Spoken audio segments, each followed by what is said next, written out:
Welcome everyone to our first commission meeting of 2023. I want to wish everybody a happy new year. I hope that there was a lot of rest and relaxation because it's a busy time at the commission, as it is every January, with preparing for our open enrollment and making sure our stakeholders and constituents are well taken care of for their health benefits. I am Valerie Sullivan, chair of the GIC, and I am joined here by other commissioners. Just a note that we've had some significant technology difficulties this morning. So you are viewing this after the fact, and our sincere apologies to anyone who tried to view this on YouTube. We hope that watching this meeting after the fact is as beneficial for you as it would have been live. So I'm joined here with the following commissioners. I have Bobby Kaplan, who's our vice chair. I have designee Rebecca Butler for the DOI. I have Liz Shabbat, Adam Chapdelaine, Toby Choate, Christy Kleinard, Tamara Davis, Eileen McEnany, Melissa Murphy Rodriguez, Anna Seneko, and Tim Sullivan. Additionally, I want to give a big warm welcome to Secretary Matt Gorkowitz, joining us for the first time in his role as Secretary of ANF. So welcome, Secretary, and congratulations. And we're looking forward to being excited by the new administration. Thank you. Happy to be here. Yes. So I'm going to turn this over to Matt, who's going to review the agenda and what you can expect from this meeting this morning. Thank you, Madam Chair. If we can move to the agenda for today's meeting, we can move to the next slide. So we have really two primary non-routine items for today. Items 3 and 4. Of course, we have the plan design presentation, which Cameron McBean will lead on behalf of the staff. Just to remind our commissioners that we'll be back again in February to approve that.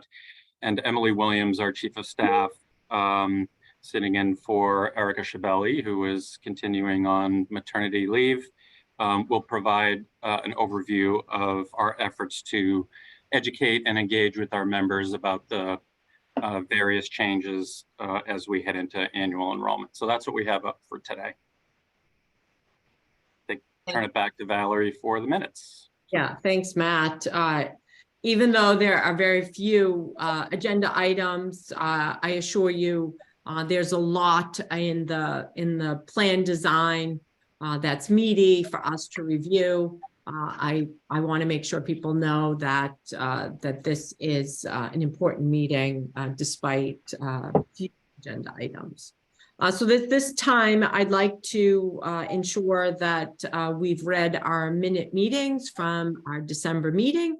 And if there is not any discussion, I will entertain a motion to approve those minutes as they were presented to us a couple of days ago. So moved. Okay. So, thanks, Adam.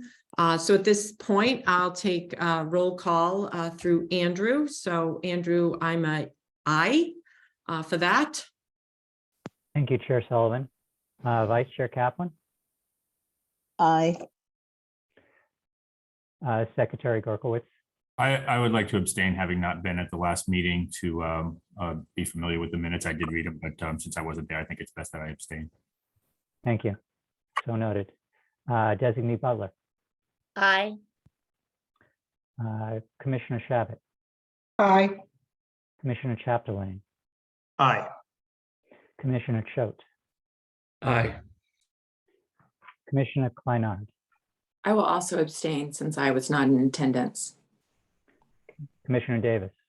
Aye. Commissioner McEnany.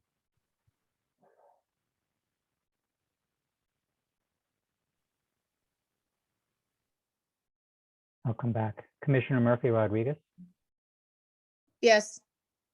Commissioner Sinenko, Aye. and Commissioner Sullivan. Yes. Commissioner McEnany, are you off mute? Aye. Thank you. The motion is passed. Thanks, Andrew.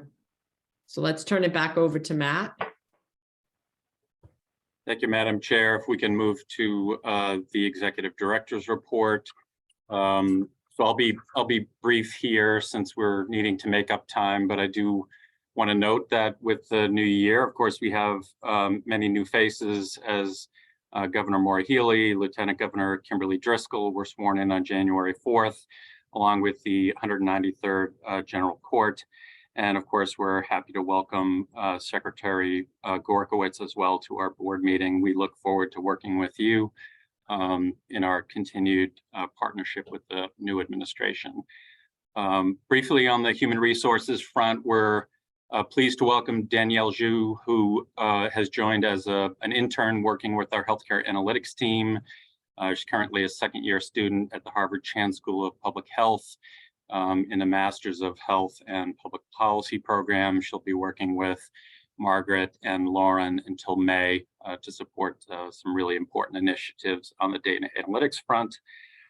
On communications, as you'll see laid out in the written report, tomorrow, the 20th, marks the first step in the annual enrollment activities. We're pleased to say that the My GIC link member portal will be available to all members to log on to review their benefits and prepare for annual enrollment.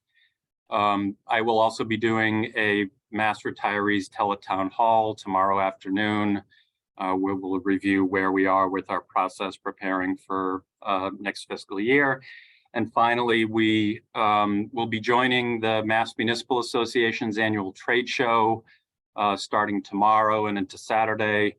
The goal of this is to really increase our visibility among the thousands of participating municipal officials, including those that participate in the GIC and those that don't yet participate in the GIC. So we haven't been there in several years, so we're happy to be back present at the MMA trade show. With that, thank you. Pulling up the calendar slide. We, of course, are beginning to prepare for annual enrollment. As we do that, we bring to you the final decision on plan and rates over the next few months. I'd also like to note, as we've often done in the past, we do not plan on having a commission meeting in April. This will allow the GIC team to really focus on the nuts and bolts of annual enrollment, which begins on April the 5th. So today we have the presentation on plan design changes, which we'll vote on next month. As I mentioned, in March, we'll have our final vote, as we always do, on our final rates. And again, no meeting for the month of April. And then our coverage, of course, begins effective date, July the 1st. Any questions related to the calendar or the director's report? I don't see any. Okay. Wait a minute, it may not be a question, Matt, but Yeah. for those who have constituents, Bobby, Tim, Joe, Liz. wondering if it makes sense to see if there's any way to communicate to constituents that they are encouraged to log on to My GIC. I think many of you know that I feel our stakeholders and constituents are best served when they're as educated as possible about what the GIC offers for health benefits. And I love the idea of them being engaged on an annual basis to review their benefits and how their benefits can best serve their health. So I don't know if there's possibility of doing that. I don't know how many people actually log on regularly through the portal, but we did invest a lot of money in that and would love to see its use maximized. So maybe a comment or something for, those who represent. And Bobby, you've got your hand up, so hopefully you like the idea. I do like the idea, and we'll post that. And also, we can do that on our state pages and do that for all of the locals, all Okay. of the NAGE locals. So if, you want to send me or Emily or someone send, the link, then we'll be happy to, do that. Okay, awesome. And if there's a message that's going out, we can certainly promote that and probably send an email to our members as well. Great. And I know Leslie's happy to collaborate on that. Okay, great. Thank you. All right. I don't see any other, oh, wait a minute. I see Secretary Gorkowitz. I just wanted to quickly tell you how I think it's great that you're going to the MMA trade show this weekend. I'm pleased that you're doing that. I know the lieutenant governor will be there, and obviously the relationship with the municipalities is an important one. And I was here when we did a lot of the work the first time to work with municipalities to get them in the GIC. So I think that's a really important relationship, and glad to see the folks are spending a little bit of time at the MMA trade show this weekend. So thank you for doing that. Really appreciate your taking the time. I know it's a big time commitment, but I think it's an important one. And so really appreciate it on behalf of the administration. Thank you. Well, I know there's several commissioners that have been very vocal about the importance of municipalities knowing about the value prop that the GIC offers. So staff has definitely been responsive.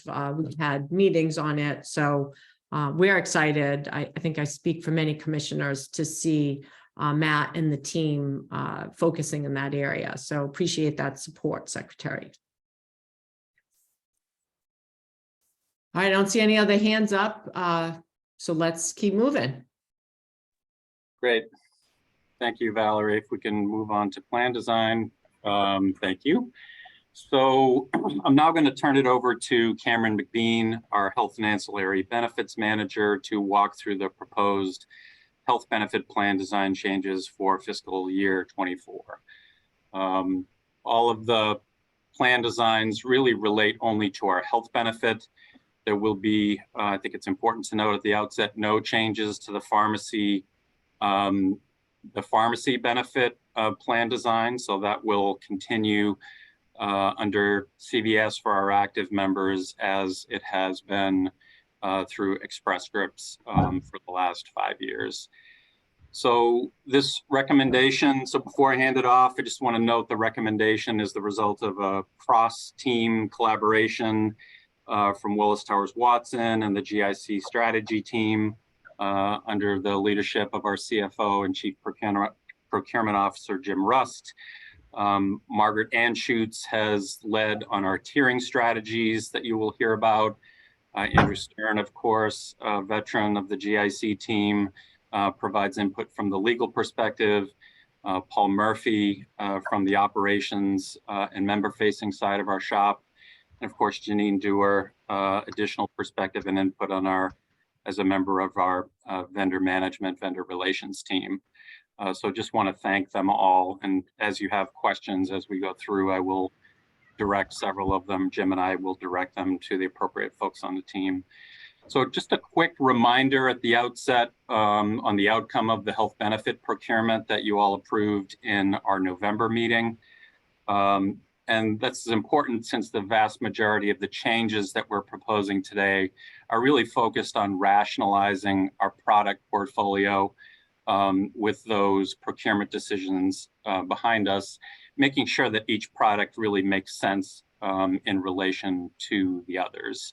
So just a quick reminder, with the merger of Harvard Pilgrim and Tufts under the Point 32 banner, those two plans have decided to streamline their offerings in our different product categories. So there are some adjustments and changes we have to make there. We are changing vendors for the plan available to those who reside outside of New England. moving from Unicare Basic to a Harvard Pilgrim product, the opportunity for more favorable premium. This change, of course, means that the Unicare Indemnity Plan will be available only to those who reside in the New England area. And then finally, we made the decision to reclassify the Always Plan, now with their name change, MGB Health Plan, reclassifying them from a regional plan to a statewide broad network plan, which, as we discussed in November, has some implications for member cost sharing in that plan. So lastly, I just want to acknowledge that at the outset that this content is complex by its very nature, fairly in the weeds. There's no way to do that really in any other way. So Cameron will walk through the proposed changes, and the full strategy team and our colleagues at Willis Towers Watson are here and prepared to answer any questions that you may have to understand the substance and the rationale for each change. And we'll pause on each slide to do that. Just a reminder again, so of course we will, as I said, be voting on these changes in February. We also have our member information sessions starting next week, where we will focus on all of this. So there's plenty of time for all of you as commissioners to digest the changes that we are proposing. With that, I am happy to turn it over to Cameron. Thank you, Matt, and good morning, commissioners. If we could move on to the next slide, please. This next slide touches on a lot of the points that Matt just raised, and in talking about these proposed changes that we're seeking the commission's approval for, it was all done very intentionally with an eye towards minimizing disruption for our membership, as well as minimizing opportunities for confusion when selecting amongst our product portfolio. Another priority of this exercise was harmonizing the benefits available, broken down amongst our plans by different product types.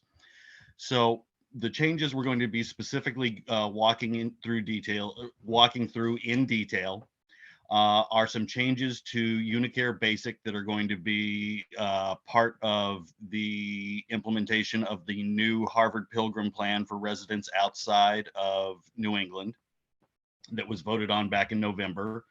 We are also seeking the commission's approval on some changes to two of the Unicare plans that have a premium component called GIC, which we'll delve into in greater detail.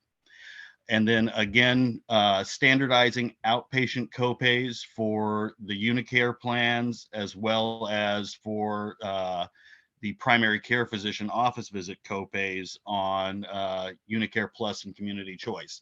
And again, this is, with the intention of harmonizing with our other broad and narrow network plans, respectively.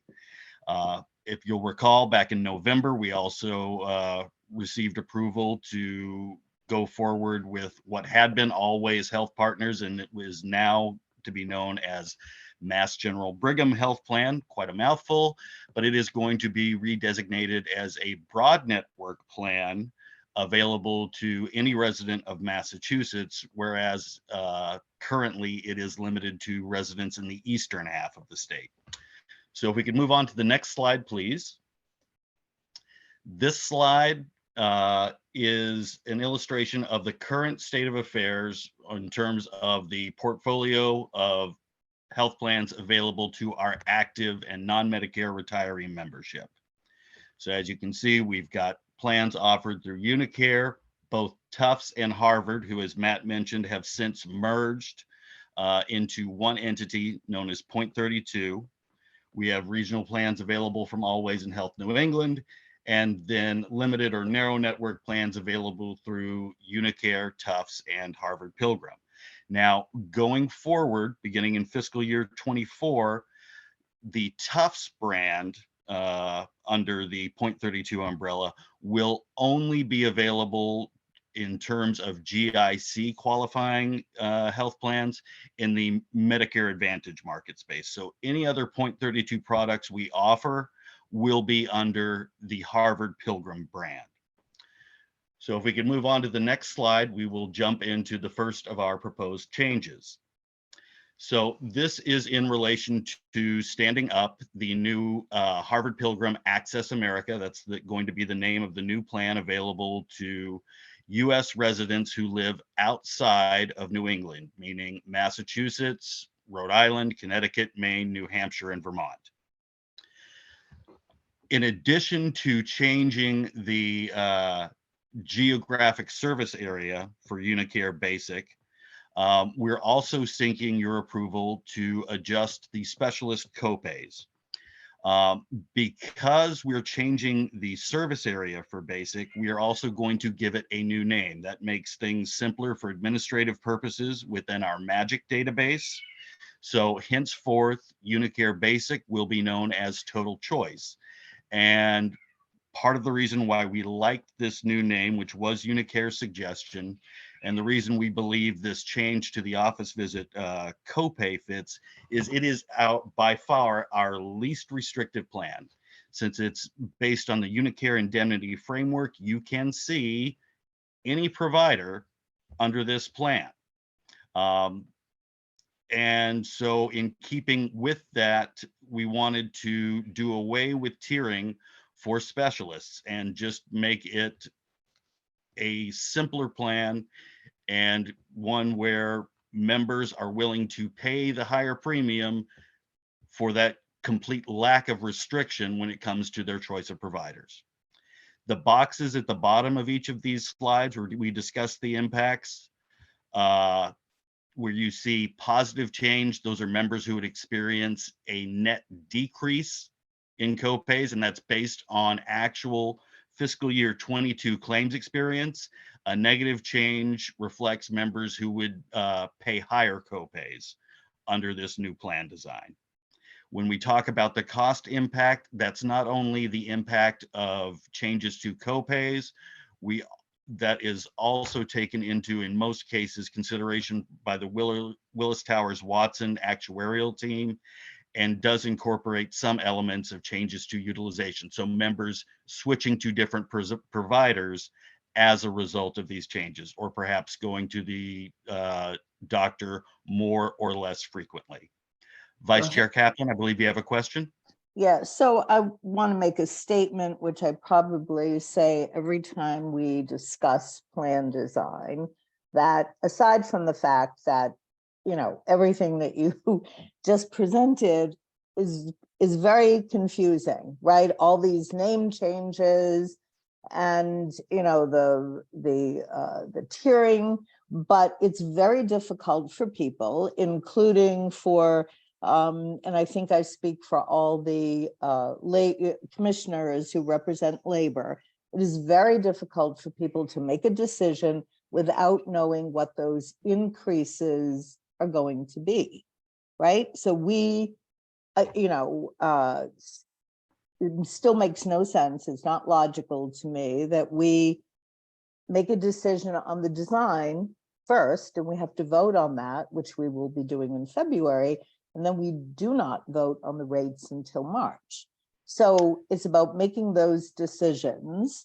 And with all the changes and name changes, it's going to be very confusing. And then we have the cost factor, right? So we all know that everything is increasing, that our members, you know, state employees, right, have not had increases in years. Right, the increases we've had are minimal, and it makes it very difficult when people are trying, or when we, who represent, you know, tens of thousands of employees, have to make a decision. So I want to say that again. I know I'm always repeating myself, but it makes it very difficult. It's very confusing because people have to, you know, sort of deal with and understand what the name changes are, what, where they're going to be, should they change their health plan during open enrollment, and who knows what that cost will be. So I just want to say that. Yeah, that's so why let we me- included the Let me chart. take this, real quick, Cameron. Yeah, as Cameron's about to say, there is information later in the deck that I think will be helpful here. But let me just say two things. One, as it relates to the sequence of events that we take, the votes that we take, plan design first and then rates after. We can't know what the rates will be until we have approval of the plan design changes. So one necessarily has to follow from the other. I understand, Madam Vice Chair, the complexity around evaluating this that this presents to you and perhaps other commissioners, but it is in some respects unavoidable based on the work that we have to do. And second, I'll say, again, when Emily Williams walks through our member engagement activities, you'll see there that we are really going the extra mile to educate our members and inform them about the changes that we have here. The changes in plan names, the fairly modest changes to plan design here. It's a lot for us to cover, but we'll do our very best to make sure that our members understand it. Cameron, sorry if you had something you wanted to add to that. That's okay. I was gonna make the same point about the time frame, and that, you know, we can't set rates with the actuaries until we have the plan design finalized, unfortunately. Commissioner, I'm sorry, Commissioner Kaplan, did you have? No, it looks like Commissioner Kleinard has a question, and then maybe we can go back to Bobby. Would that be okay? Sure. Yeah, of course. Commissioner Kleinard, you're on mute. Sorry about that. I'm assuming that Emily will get to this when she talks about engagement, but all of these changes, I'm assuming you all plan to talk about at the public information sessions next week. Yes. And can you also just maybe say here, like how people can, I know Emily will probably go over this, but how people can get on to hear the public information sessions? What do they need to do to physically get to that? Do they just go to the website? Are there links that need to be distributed? If you could just say that here, so if someone's listening, they'll know right here how they can go and learn more about it.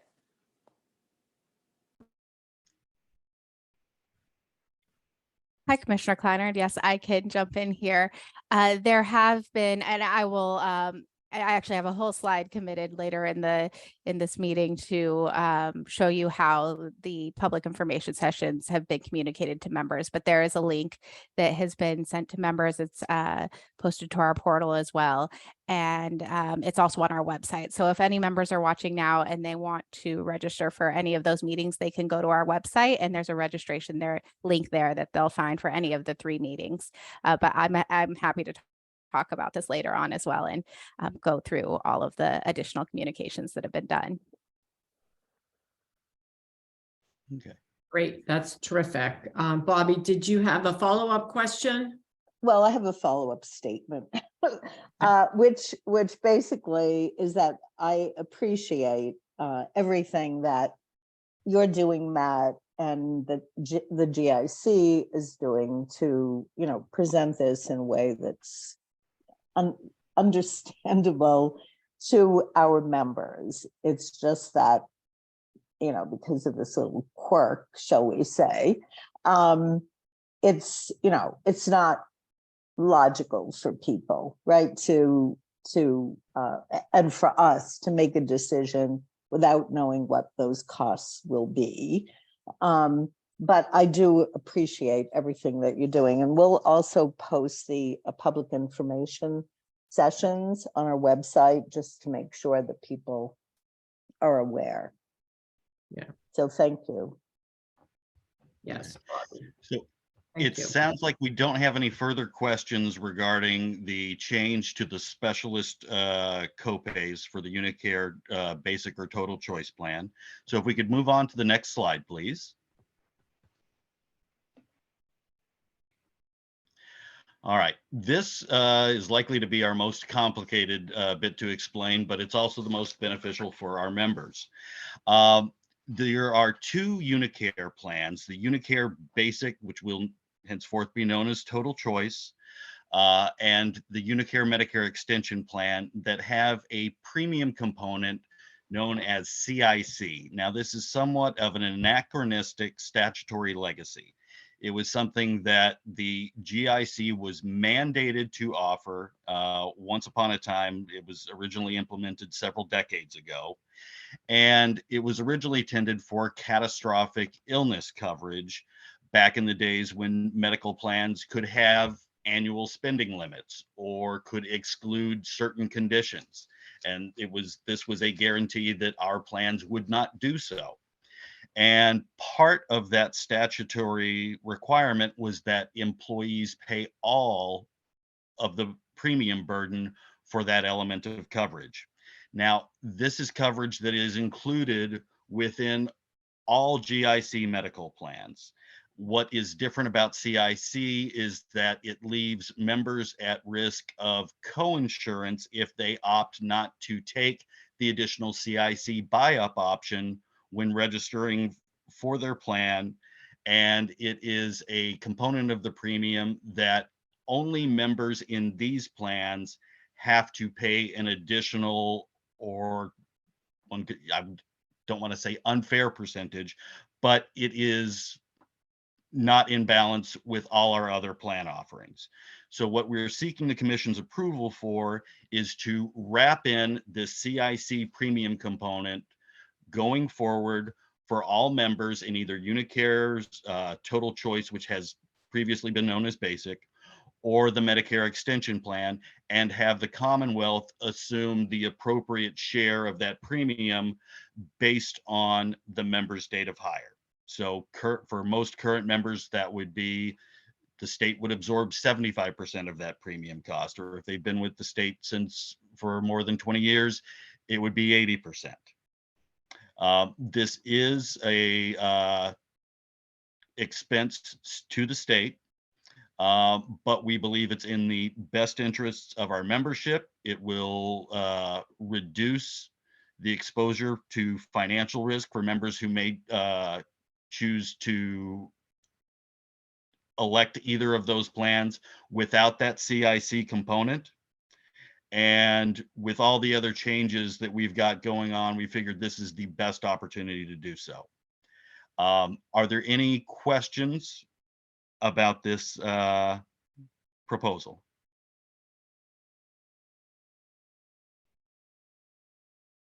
I don't see any, Cameron.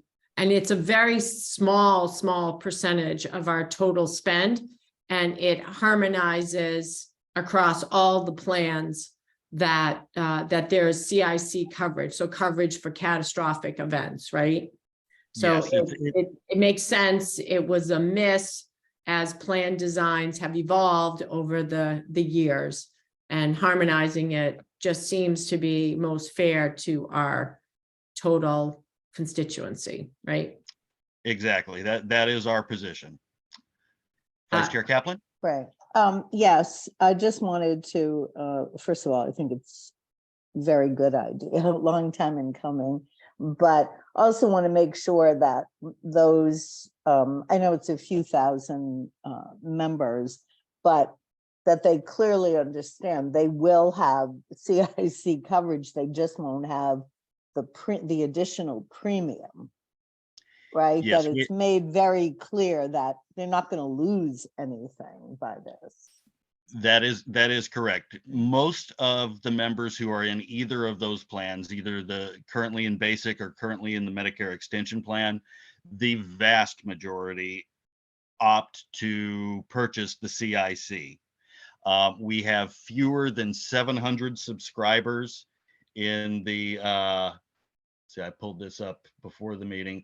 We have fewer than 700 subscribers who currently take Unicare Basic without the CIC. And for the Medicare extension, it's fewer than 500. Thank you.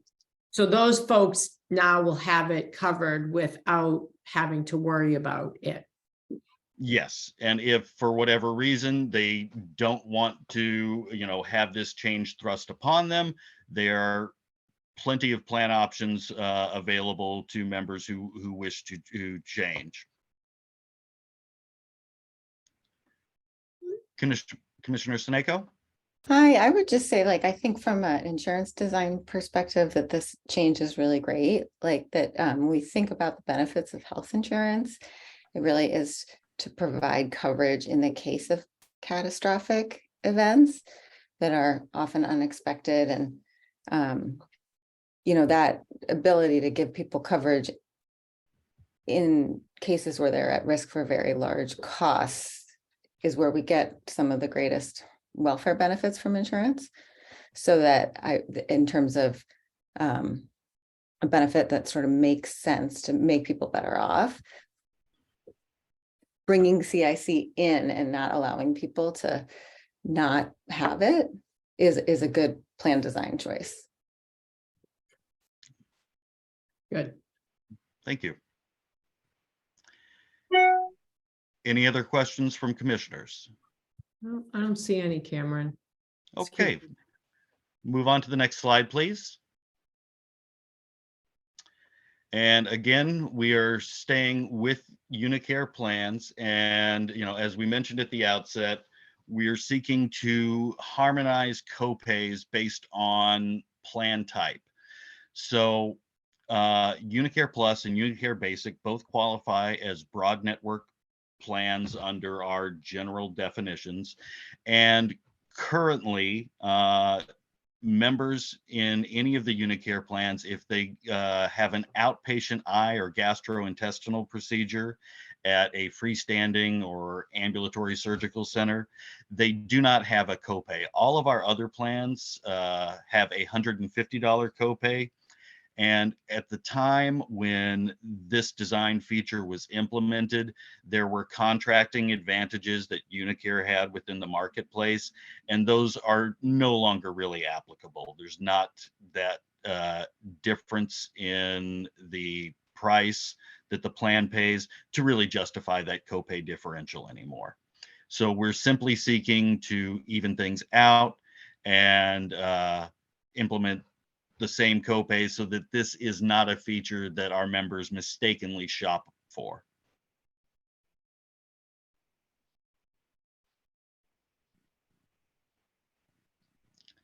Any questions with regards to the outpatient copays? I don't see any, Cameron. So I have a question though. Yes. Regarding the copays. So are they all going to increase to $250? Is that? Yes, they would increase to the same as our other plans. This is simply standardizing outpatient copays across all of our plan offerings, because based on the data we've reviewed, there is no great difference to be found based on this breakdown. Okay, so it's strictly, so basically it'll be $150 for all the eye and, the GI procedures at Correct. freestanding. Yes. Right? Is that correct? Yes.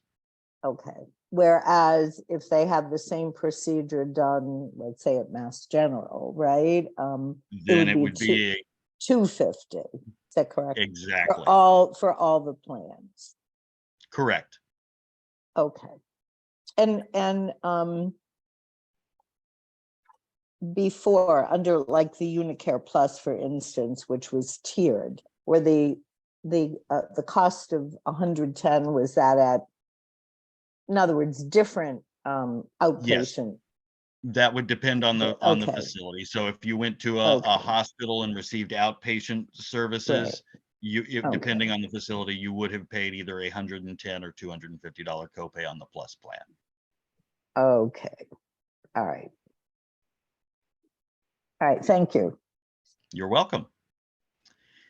Any other questions on this topic? All right, move on to the next slide, please.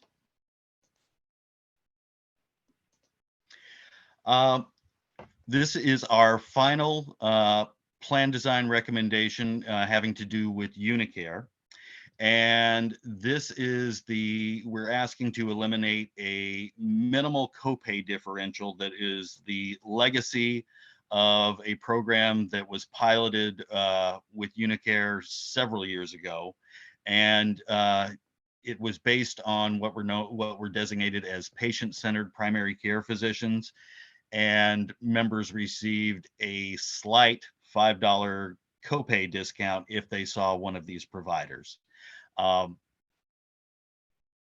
This is not an initiative that has seen a great deal of follow through, and coupled with the fact that the copay differential of $15 versus $20 is minimal at best, we don't believe it would have any impact on member choice, behavior, or utilization. We're simply seeking to eliminate that and change the Unicare Plus PCP copays to be tiered at the same level and consistent with our other broad network plans. Similarly, with Unicare Choice, all our other regional or narrow network plans have a flat $20 primary care physician copay as well. Vice Chair Kaplan, did you have another question, or is your hand simply still up from before? No, sorry, I didn't put it down, but That's okay. It was easier because I always seem to have questions. So I just want, so the 1520, right, is now going to be tiered, right? It'll be the 10, 20, and 40. Is that correct? That is correct for the Unicare So- Plus plan. Right. And to match sort of the others, right? To match all the Exactly. other plans. Okay. And All do you have any idea how many members were paying a $15 copay as opposed to the $20 copay for in Unicare? well, if you'll review the box down at the bottom where it says Mhm. member impact. Oh, with the sorry. space, Sorry. Yeah. I did see it, and then I just sort of guessed. And Okay. and just to clarify, where it says members, those are actually claims. So it wouldn't necessarily be 11,585 distinct sure. members. That would be the number of qualifying office visits, I believe. I see Margaret, and if there's someone from Willis Towers Watson to correct me if I'm getting that backwards and it actually should be members. That actually is unique members. It is Karen, unique but- members. Yeah, Oh, okay. but the net Okay. impact is the combination of all the office visits. Okay, thank you for the clarification. Okay, and is that 11,000 number at the $15 Yes, those copay? Is that, those would be members who were paying $15 who would move to 20. okay. And is it likely that the physicians will change, right, because of the tiering? Is that a possibility? Or is that going to sort of remain the same? And Well- it's just do we know that?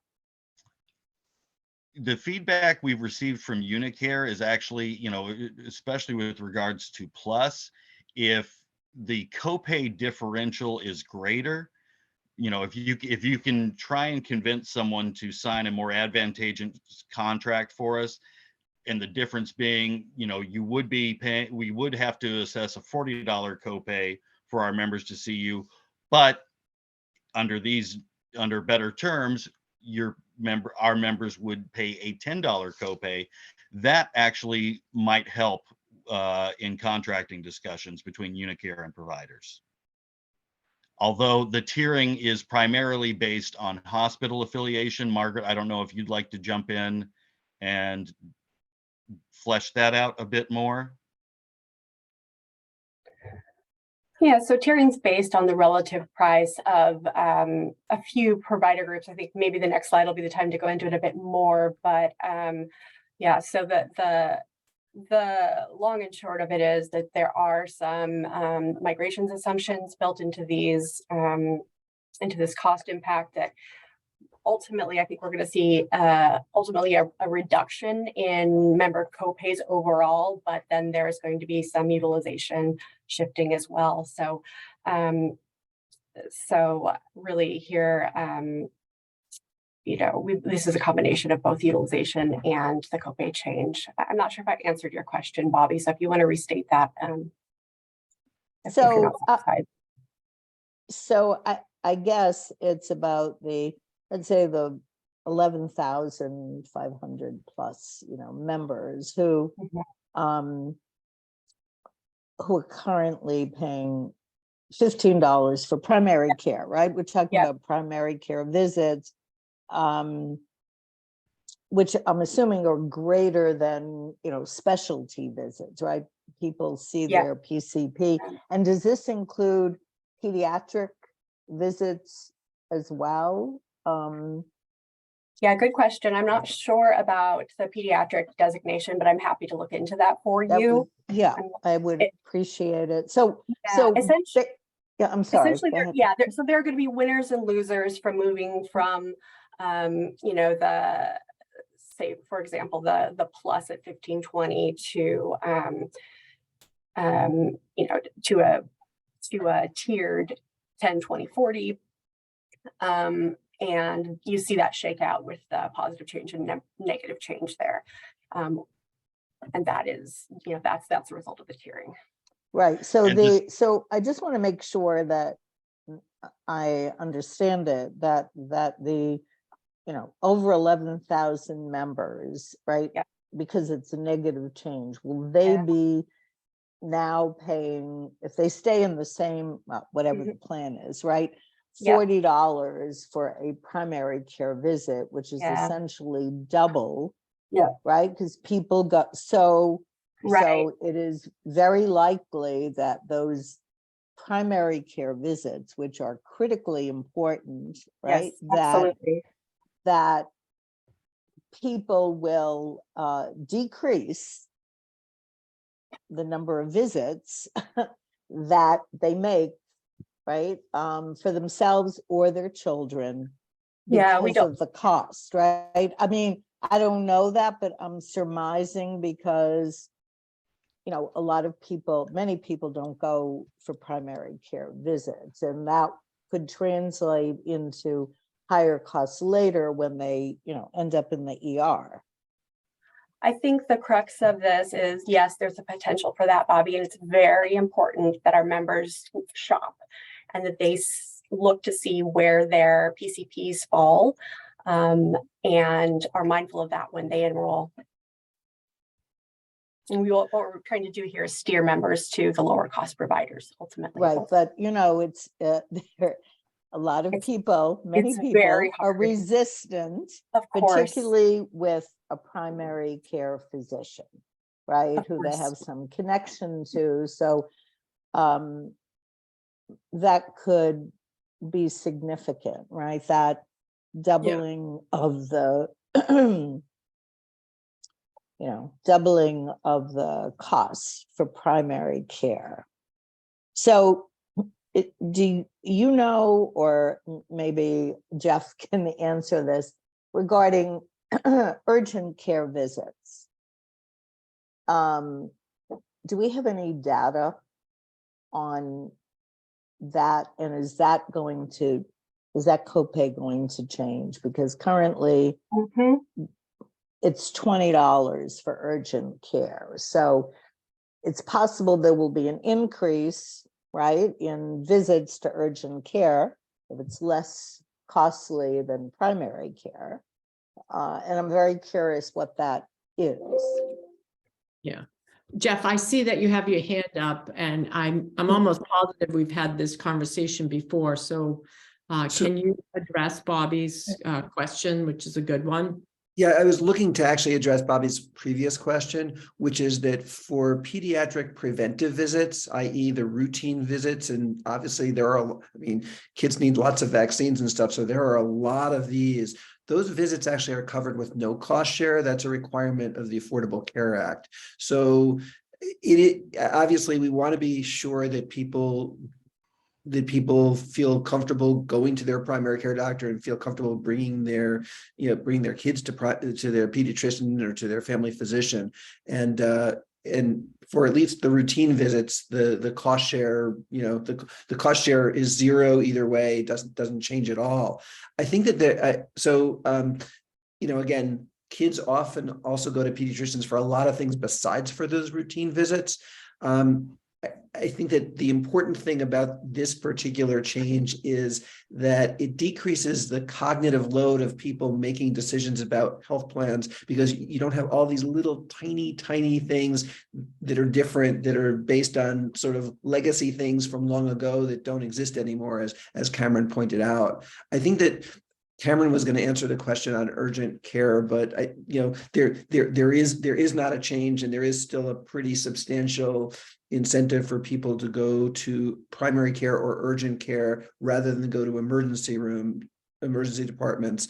And that was part of the design before, and we haven't, there's been no change to that. Thank you. Yeah, and if we could reinforce, some of what's been discussed to our members at these upcoming sessions, the importance of balancing, your health with cost, and not being short-sighted, to go to a doctor when you feel like you need to, because delaying not only costs us more, but does cost the patient more. And we set up, the plan designs to help people be as healthy as possible at the lowest cost. Hard to balance all that, Bobby. I think that is the crux of your comments. Let's keep moving. I don't see any other questions. Okay, next slide, please. All right, and we're going to now move on to what has been known as always and will henceforth be the Mass General Brigham Health Plan. As you'll recall, in the November vote, the commission agreed with our recommendation that we enter into a new contract with Mass General Brigham, but as a broad network rather than regional network plan, given their increased reach and provider access throughout the state. So it will be available to members throughout Massachusetts. But as part of its redesignation from a regional plan to broad network, that means we will be implementing the standard 3-tier plan design that we have for all our broad network plans. So currently, as a regional plan, it's a $20 PCP copay that will be tiered, just like we've discussed previously with the Unicare Plus plan, or the same with the Harvard Pilgrim POS plans. 3 tiers at $10, $20, and $40.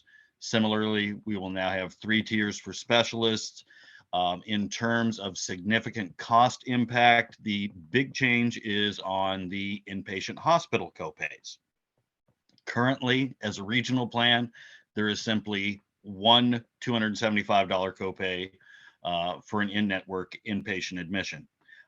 That will be now a tiered copay, where the most expensive system, or the most expensive facilities, someplace like MGH, will now have a $1,500 copay associated for inpatient admissions, just as with any of our other broad network offerings. Any questions with regards to this proposed change?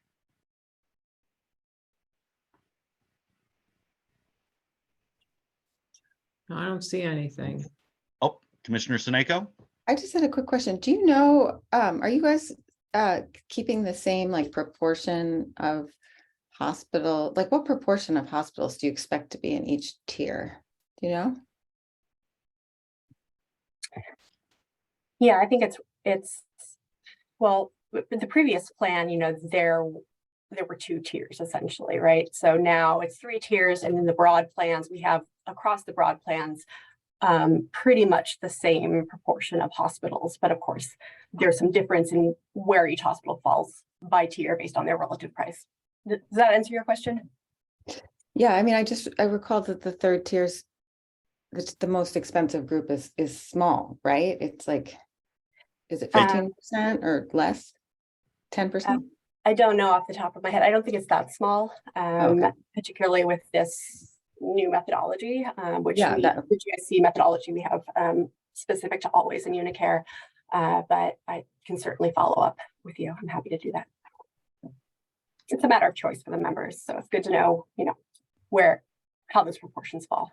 Yeah, and each year prior to annual enrollment, we publish an updated list showing where each facility within the state falls on each plan based on the tiering structure. That's great. Vice Chair Kaplan?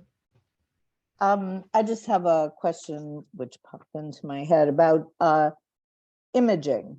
Is that changing? Do we know, or No. or you can't answer that question? Oh, okay. We're proposing no changes to the imaging benefits currently in place. Okay, and is AIM still going to be, you know, sort of will approval for imaging still be required through AIM? Is that?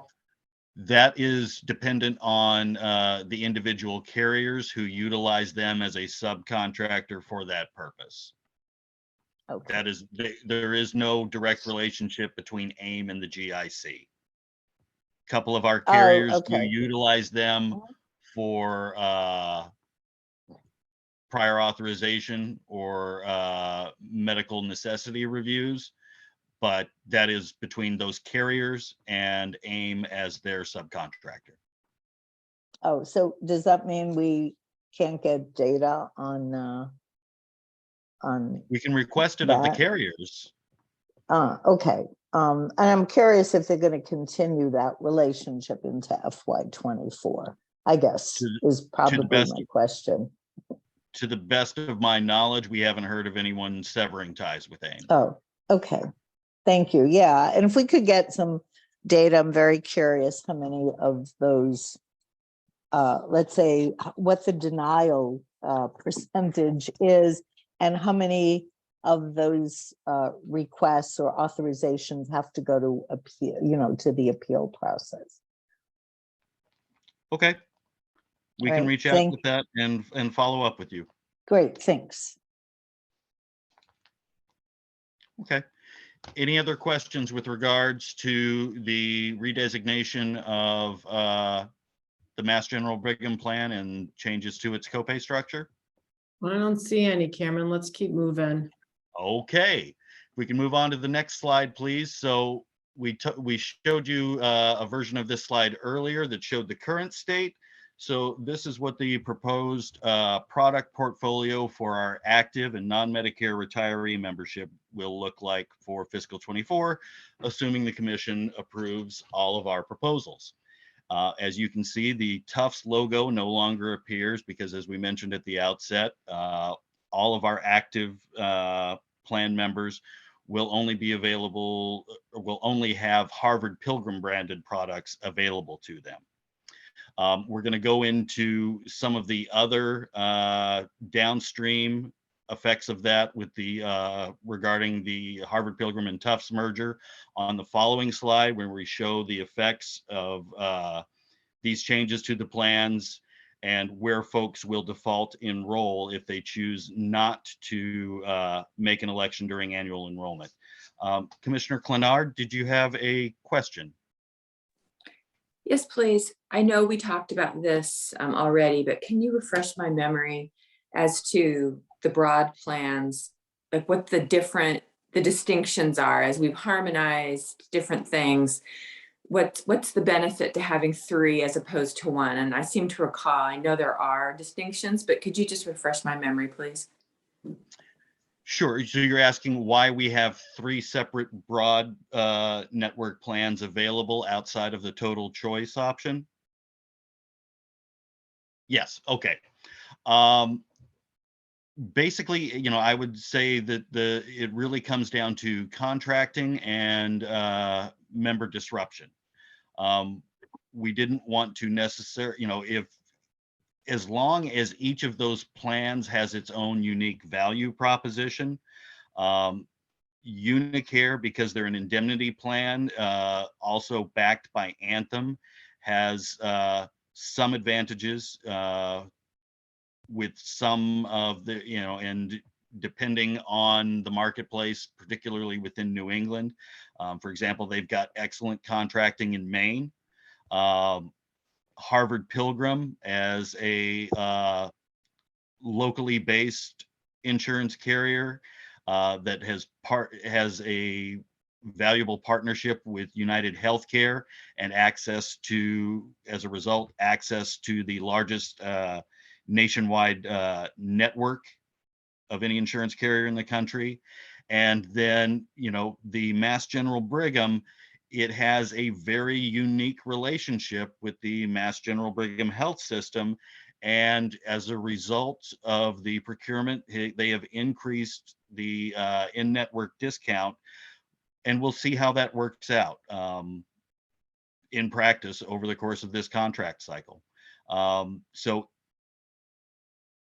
You know, and from the member's perspective, it may not be obvious why we have those choices, but, you know, especially once if you were to say, look at the hospital list to determine which plan might best suit you, you will see some variations from one plan to the next as to which facilities. Say, you know, Beth Israel Lahey may be a tier 3 on with one carrier, but tier 2 with another.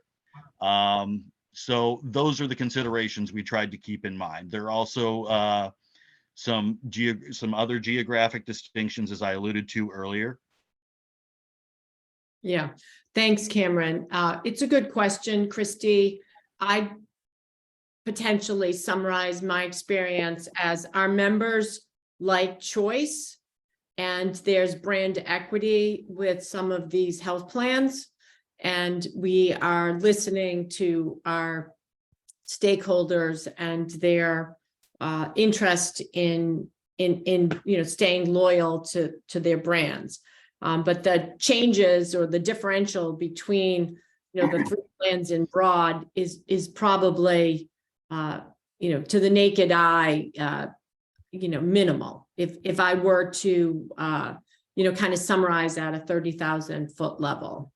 So you make a good point, Christy. Yeah, that's really good feedback from all of you on that. And I will say, in the broad network category, especially, there are some real meaningful distinctions. We wanted to make sure that we didn't have, you know, 3 different versions of the same ice cream here. Unicare, as Cameron said, is an indemnity plan. Certainly is unique, and we've made it more unique with some of the plan design changes and simplification of cost sharing. That does continue to be a plan with untiered inpatient copays at $275. So for those that are in Always and want that simplicity, they can go to Unicare. It's very different. Harvard Pilgrim is a standalone health plan, traditional sort of POS product, but also, you know, very good in a number of different areas. And then Mass General Brigham, you know, a provider-owned system, as Cameron said. So there are some real distinctions here, and the feedback is really helpful. We can feed that into our member communications, which Emily can get into in a moment. Yeah, that's good feedback, Matt. I don't see any other questions. So member disruption is always important to all of us. So with all these changes, mostly driven by, health plan consolidation, what are we looking at for, hand holding our members? Sure. So if we could move on to the next slide, please, Leslie. All right. So this slide illustrates all the new plan names that will be in effect for fiscal year 24, as well as what the default enrollments would be for anyone who has had either a plan design change, a name change, or in the case of some of our Tufts members who will be rolling over into a Harvard Pilgrim plan by default due to Tufts' exit from that market. So I will walk through all of these as briefly as possible. So members who are currently in Unicare Basic, regardless of whether or not they're purchasing it with or without that CIC premium component we discussed earlier, if they live outside of New England, they will automatically be enrolled in the new Harvard Pilgrim Access America plan. Otherwise, they will default into the Unicare Total Choice, which is basically basic, just with a new name, and new geographic restrictions. Members who are currently in either Tufts Navigator or the Harvard Pilgrim Independence Plan will be in the new Harvard Pilgrim POS, which means Point of Service Plan, which we are renaming Explorer. It is essentially the same as Independence or Navigator. The few differences will be very much below the line and are likely only to affect folks who may need physical therapy or occupational therapy treatment sessions, to be honest. Members who are currently in the Tufts Narrow Network plan called Spirit or the Harvard Pilgrim Primary Choice Plan, we were renaming Primary Choice essentially as Harvard Pilgrim Quality HMO. Now, this will necessitate some extra communications for those Spirit members because on the Spirit plan, they are strongly encouraged but not required to designate a primary care physician. On an HMO plan, such as Primary Choice or the new Quality Plan, that will be a requirement. If they don't designate one, they will have one selected for them by the plan, although that's something that can always be changed at the member's request. They're also welcome to shop during annual enrollment and select a new health plan. Always will now be renamed the MGB Health Plan Complete HMO. And in addition to that name change, as we discussed earlier, there will be changes to the copay since it's being redesignated as a broad network plan. Another side effect of Tufts' exit from most of the commercial market is they no longer offer a Medicare supplement plan.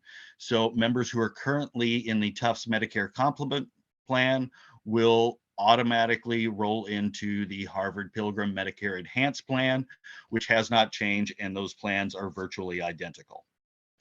And then the final change will be for members who currently buy into the Unicare Medicare Extension product, but who have not opted to purchase the additional CIC coverage for that extra $12 per month.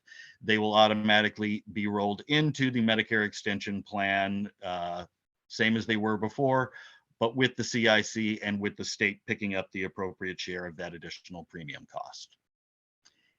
Any questions on this plan mapping or default enrollment exercise? So while folks are contemplating questions, let me thank you for that, Cameron. I just want to note the importance of the name change, and we're not doing this for a light reason. We feel like it's a really important feature of these changes because plans are changing. So for instance, if you're in the Tufts Navigator plan, or even the Harvard Pilgrim Independence plan, though the Explorer plan will look very much like it, we want to make sure that people understand that it is somewhat different. And so it's really necessary to avoid a circumstance in which someone is enrolled in a plan with the name that we have today, but it is changing enough that they really should engage and review the new features, that we felt it was necessary to change some of the names here. So I just thought it was might be helpful to give a little bit more context around our thinking with the name changes. We really, really want people to shop. This shows on this slide what will happen if folks do not make a change, but we're going to do everything in our power to make sure that people engage, shop, evaluate the changes here before they make a decision. Yeah, that's great. I don't see any hands up, Matt. Irene, go ahead. Yeah, I just wanted to commend the staff and say thank you. I know that these changes represent a lot of work. It seems like it's a thoughtful approach. So just want to thank you for your efforts. And I guess I do have a question. I think encouraging people to understand the changes in the plan is critical. And will there be any kind of communication that accompanies that? So in addition to the name change, is there a communication strategy that will encourage kind of, examination and shopping? Yep. Yes, there certainly is, and Emily will walk through that right behind this presentation in some detail. Yes. Vice Chair Kaplan? I just have a question regarding the two Medicare plans, right? So currently there are, let me rephrase or start to phrase it correctly.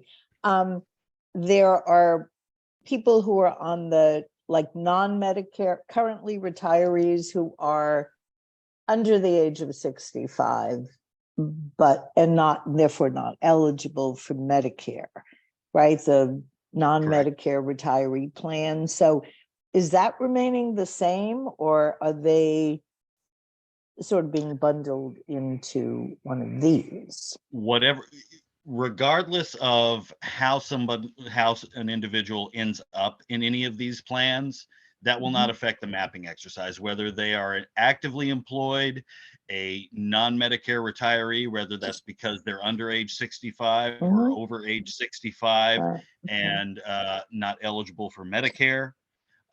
The default enrollment remains the same regardless. Okay. So this is... most of those folks are in the current Unicare basic plan outside of New England. Most of the non-Medicare retirees, were a substantial chunk of them. And they, because we are replacing one option with one other option, they will essentially be default enrolled anyway. So that helps to mitigate that issue. Okay, because we always get a lot of questions from people who are on the verge of retiring and sort of want to understand what their options are. So thank you for that. And I just wanted to say that this particular slide is terrific. It's very helpful mapping and where people will fall if they do nothing, actually. So that's great. So thank you. Thanks to the team for, constructing this. It's very helpful. Yeah, good comments, Bobby. I want to reiterate the importance of our members, engaged actively in open enrollment. I'd hate to see anyone be surprised because they didn't take action, even though it's been thoughtful here on where to map people. We know our members do get uncomfortable when they have a new health plan name. So I'd love to see all of our members get online and be engaged to mitigate, unnecessary angst from a name change. But I know it's real, and I hate to see anybody be concerned. So it's good work. I don't see any other questions. Let's move on to Emily's engagement, because that will help maximize our members' engagement, right? And yeah, we have one slide here for summary. Yep. And again, this just circles us back to the beginning. This has been a fairly involved discussion so far. And again, these proposals are, either as a direct result of the decisions that were made in the procurement vote back in November, or, our best efforts at harmonizing and making the distinction between our plans easier as to whether or not, if you're a broad network product, you have 3 tiers to choose from. If you're a regional or narrow network, those copays are essentially the same, regardless of which carrier. And so it's based on, the carrier's network itself. That is the, fundamental reasoning, I'd say, behind these proposed changes. If we could move on to the next slide. This will help segue into Emily's section where she's going to break down. I think the secretary has a quick question.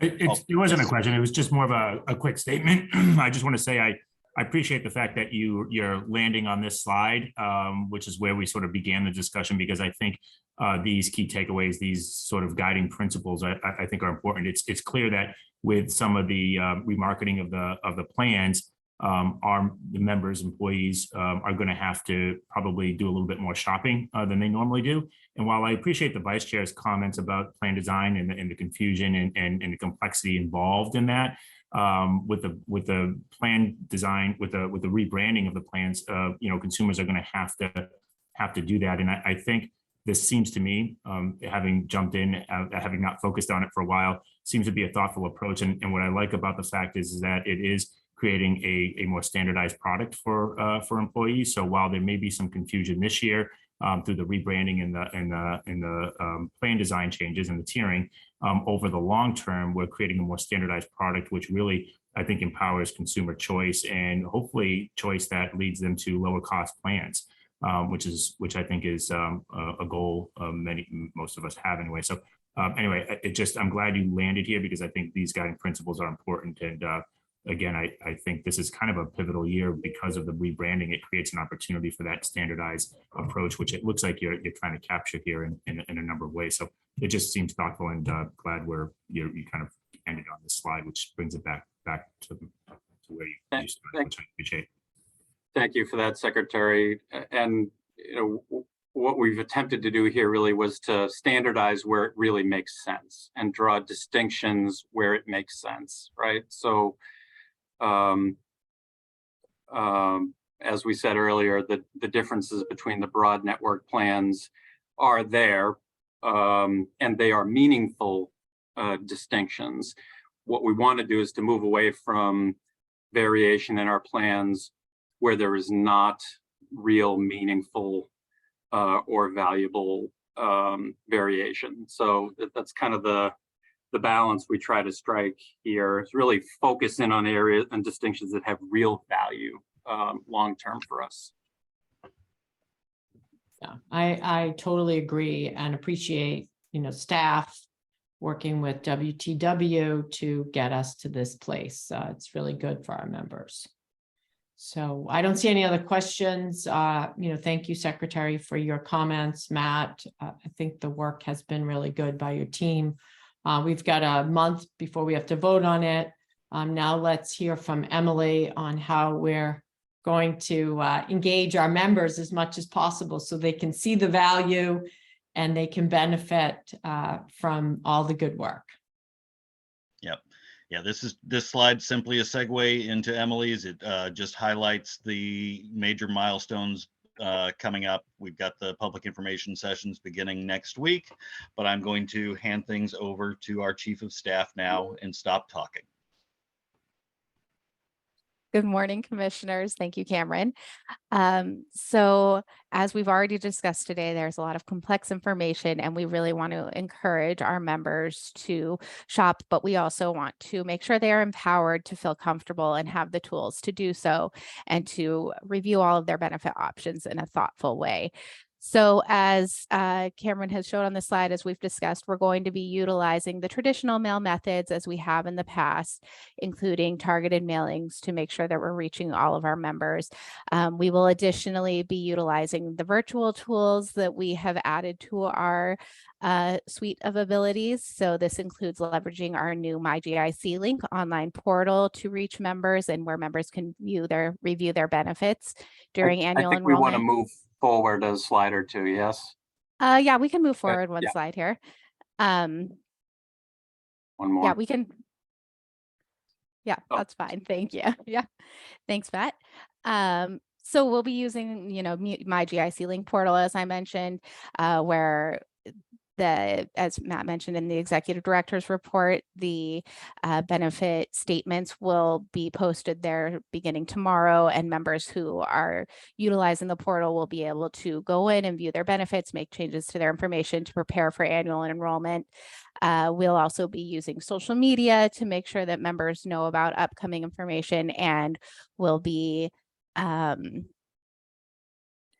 using, our additional our website and whatnot. So now I would like to highlight 2 upcoming opportunities, though, where members can engage directly with GIC senior staff and really ask questions and hear from senior staff. So if we could actually go back a slide, sorry about that. So coming up next week are our public information sessions. I know most of you commissioners are familiar with these. These are our annual public information sessions we hold every year. We have 2 on January 20, or one session, sorry, we have 2 on January 24th and 1 session on January 26th. And as I mentioned earlier in the meeting, we have done a comprehensive communications to get the word out about these 2 members. But if any members are watching this right now and want to go sign up for the sessions and haven't received the link, you can go to our website at mass.gov/GIC, and there you will find a link where you can register for any of the 3 sessions that work best with your schedule. So these sessions will give members the opportunity to hear directly from GIC senior staff and our executive director about what the GIC is, what benefits we offer, and the outcome of the procurement, as well as the presentations that we have recently presented to the commission on preliminary rates, as well as today's plan design presentation. These are scheduled so that we can receive feedback and talk to the members ahead of the February meeting, when we will come back to the commission for your vote on today's plan design presentation. These sessions are going to be webinar. Oh, Commissioner Kaplan, I see you have your hand raised. Yes, I do. I have a question, Emily. 2 things. One is, will you be sort of accepting live questions? Or will they be in the chat or? Yeah, so these are going to be webinar style, as they have been in the past, utilizing the Zoom webinar feature. Members will have the opportunity to ask questions in the chat function, as they have in the past, and we will have a number of GIC senior staff on the other side who have the ability to answer those questions real time via the chat function. great. We'll also be selecting certain questions that could apply more broadly to the members, to multiple members who are viewing the sessions, and we will ask those of senior staff real time, and they will be able to answer them verbally so that more of the membership can hear the answers to those questions, those more frequently asked questions. We also, if we're for some reason unable to get to some of the questions during the webinar, or there are some more personal questions that people have, we'll make sure that we'll be able to collect that information and follow up after the sessions with those members. Okay, that's great. Thank you very much. Appreciate it. Of course. Yes, Commissioner Sullivan. Oh, sorry, did you have more questions, Bob? Yeah, just, oh, Bob, are you done? Sorry. Sorry. My question just surrounds the question that members may ask at the information centers sessions. Will we be receiving as commissioners a synopsis of the questions asked and the GIC's response to those questions? So we do compile a list of the most frequently asked questions during the session, and we circulate that. We'll share it with the commissioners, but we also will post it on our website and send it to utilizing our virtual tools. We'll send it to the members as well, or the stakeholders, so that they have those frequently asked questions at their fingertips. Okay, I just want to make sure as a commissioner that I have the information regarding those questions prior to the next meeting. Yes, we can certainly circle back with you. And I will say that's actually a good reminder. Thank you, Commissioner Sullivan, that I do invite all of the commissioners to attend the sessions if you have the time. I will follow up with an email after this meeting that contains the link for you as well. And you're welcome to sign up, and we'd love to have you join any of the sessions as well to see how they go, but also you can engage as well. Yeah, no, thanks, Emily. I do know commissioners have the opportunity to participate. I'd like to ask each commissioner to at least listen into one, to be as close to our members and what their questions and concerns are. So appreciate that commitment by everybody sitting on the board. So thanks. Thank you, Chair. And if we can move to the next slide. So here, I wanted to show you just the multiple ways that we're trying to reach members, again, utilizing those virtual tools and also our collaborations with multiple stakeholder groups. Leslie Montero, our GIC communications director, has been hard at work putting this campaign together, really trying to reach as many members as possible to make sure that they're aware of these opportunities to engage directly with the GIC. So again, you can see we're using marketing emails, my GIC link, the website, social media campaigns, and the collaborations. Yes, Commissioner Kaplan. Emily, I'm curious how many have registered so far. So when I last checked in, which is yesterday, and these things move so quickly with the virtual registration, so this could have changed, but I think we had over 100 for the first and last session, and the middle session, I believe, had 300 registrations, over 300 registrations. Okay. That's good. Not good enough, but good. You know. Oh, it's but these good things, there's start. still time. Yeah, Right. yeah. People can register up until right before. For me anyways, this is like a lifetime away, a whole couple of days away. So people will register. And those of you Last who minute. have Yeah. constituents and represent, labor groups, please get the word out there, drawing as many people as possible. I know that's something that makes a lot of difference when you're beating the drum for people to participate. We will certainly do that.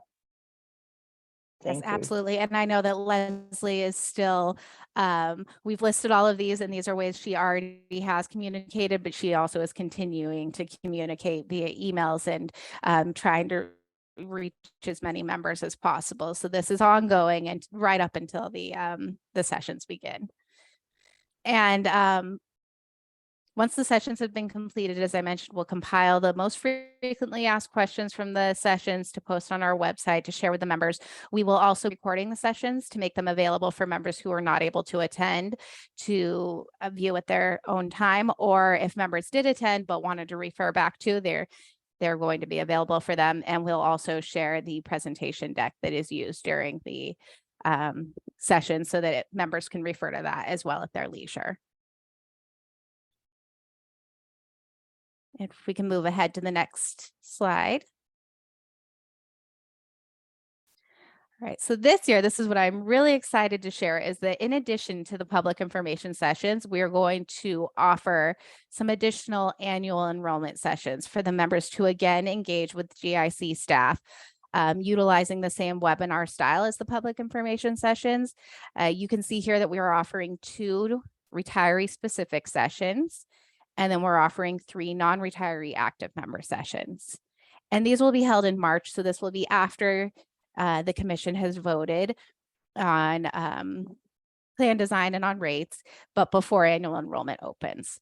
So this is really where we're hoping to engage with members, really give them the tools necessary and help them understand what's changing, what's not changing, and how they can really shop and evaluate all of their benefits and make informed decisions during annual enrollment. So as I said, this will be the same style, webinar style. We will open up the chat function for members to be able to ask questions. We'll have GIC senior staff available to answer those questions. We'll pull out the questions that may apply more broadly and answer those verbally so that everyone can hear those responses. We'll be utilizing the same methods that I just showed you for the public information sessions to get the word out, and leveraging as well our stakeholder relationships. And we hope that our commissioners will help us get the word out about these as well, because we really want to encourage members to attend these meetings and to really be able to engage with GIC staff and ask the questions and view them, the changes about, mapping what will happen if they don't make a decision, but really we want to give them the tools to make the informed decision and feel empowered to shop. During these sessions, we will not just be covering the medical and pharmacy, we'll also be covering EAP and FSA so that they can also understand the changes that are happening there as well. Yes, Commissioner Kaplan. That's really terrific. I'm delighted to see that. I think it's great. When will the link, to register for these be available? So I think we'll make them available after the public information session so as not to confuse the two. So shortly after the public information sessions, we'll start getting the link out about these sessions. That's great. Thank you. Yeah, of course. Yeah, I really like the tailoring to the retirees. That's really very thoughtful. It's good work. Thank you. So again, and we'll use the same follow-up after these meetings to make sure we communicate back with the members, make the recording available, the most frequently asked questions, the deck materials, so that they have all of that at their fingertips once annual enrollment begins, if they want to refer back to it, or again, if they're unable to attend any of the sessions. Again, our goal is to provide members with the information in a digestible way so that they can feel confident during annual enrollment while making decisions about their benefits. They're always welcome to reach out to the GIC or directly to the plans with any questions they have, but we really hope and encourage the members to attend these sessions and to engage directly with GIC staff. So if there's any other questions, I'm happy to take them here. I don't see any. What I'd love to see, if it's possible with staff's bandwidth, is some sort of data post engagement on, did we increase the number of emails we got from members? How many people came to each session? Did we increase from last year? Just some benchmarks from whether it's KPI or just data, to show that we are increasing our ability to engage with members, because we did hear, and this is several years ago, some members just are not that familiar with the GIC, nor do they feel like the GIC has their back. I don't know if that was data that they shared, but that was the feeling I got after attending close to 11 public information sessions. This goes back years. And I'd love to see the progression that we've made to engage our members with some meaningful, statistical. So if that's possible, I'd like that. Please. So I see Bobby has your hand up, and Toby. Can Toby go first, Bobby, and then you? Of course, yes. Just a quick question, Emily. Have you sent out the links yet for the public information sessions? Yes, those links have been sent out, but I will follow up with if you could do it, the commission specifically. I want to attend one. Thank you. Yeah, absolutely. Thank you, Commissioner. Commissioner Kaplan. Yeah, I just had a question. I'm curious what the number of retirees is now, if you have that number, or registered for the public information sessions? No, I mean in total. What's the total population now of retirees? It's probably a good Paul question if he's able to chime in. I think it's in the neighborhood of 110,000, 115,000. Yeah, Bobby, I think I want to say it's around 110,000 for the Medicare population and probably another 20,000 on the non-Medicare. So almost around 140. Wow. The retiree. But I'm just off the top of my head. I mean, we can get definitive numbers, but I know the Medicare is around 110,000. Wow. Well, the top of your head is good enough for me, Paul, I have to say. Wow, that's huge. Okay, thank you. Yeah. All right. I don't see any other questions. It sounds like commissioners are committed to attend one of the sessions next week. Emily, you're going to get that out to us. You're going to track some data. Where we're knowing you're busy. I don't see any other questions. So maybe we can wrap up. Yep, if we can go to the next slide. That concludes our formal agenda. Hand it back to you, Madam Chair, if there's any other business we need to proceed with. Yeah, I don't see any other questions. So commissioners are not engaging right now with additional business, and I don't have any. So as part of my responsibilities here, I will adjourn this meeting. I will see some of you on camera potentially next week, or be interested in hearing about these updates and how our members respond.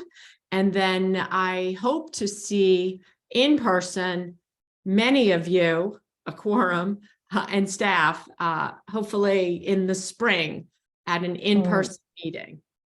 So I know Bobby and I both share the interest in getting in person. I miss all of you, but at this point, let's just end the meeting and we'll see you soon. All right. Thank you all. Bye, Thanks. everyone.